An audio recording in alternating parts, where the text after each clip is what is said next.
15th October 1935, Talk 81. Dr. Bernhard Bay, an American chemist who had interested himself in Vedanta for the last 20 years, now in India, came on a visit to the master. He asked, "How is abhyasa to be made?" "I am trying to find the light." He himself explained abhyas as concentration, one-pointedness of mind. The master asked what was his abhyas till now. The visitor said he concentrated on the nasal base, but his mind wandered. Maharishi, is there a mind? Another devotee gently put in, the mind is only a collection of thoughts. Maharishi, to whom are the thoughts? If you try to locate the mind vanishes and the self alone remains. Being alone, there can be no one-pointedness or otherwise. Devotee, it is so difficult to understand this. If something concrete is said, it can be readily grasped. Jap, dhyan, etc. are more concrete. Maharishi, who am I is the best japa. What could be more concrete than the self? It is within each one's experience every moment. Why should he try to catch anything outside, leaving out the self? Let each one try to find out the known self instead of searching for the unknown, something beyond.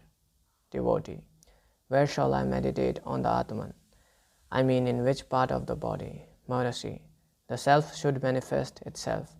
That is all that is wanted.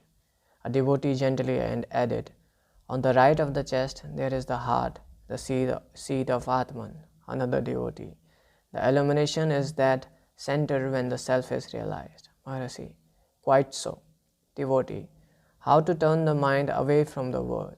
Maharishi, is there the world? I mean, apart from the self? Does the world say that it exists?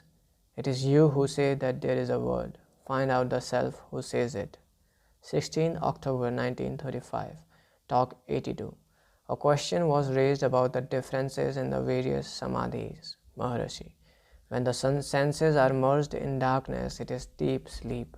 When merged in light, it is samadhi.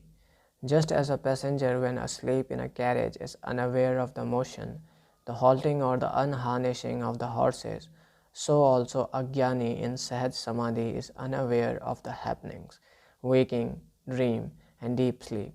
Here, sleep corresponds to the unharnessing of the horses and Samadhi corresponds to the halting of the horses, because the senses are ready to act just as the horses are ready to move after halting.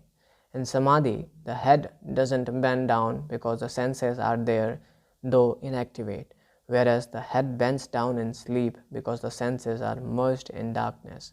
In Kevala Samadhi, the activities, vital and mental, waking, dream and sleep, are only merged, ready to emerge after regaining the state other than Samadhi.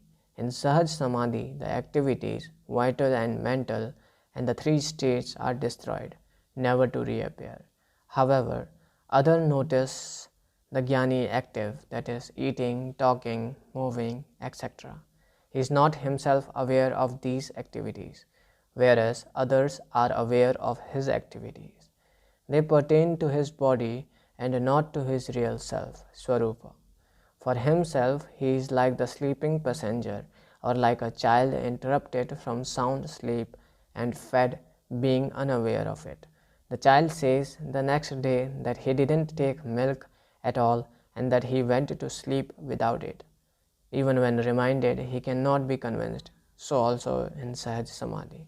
Sushumna Pare Lena.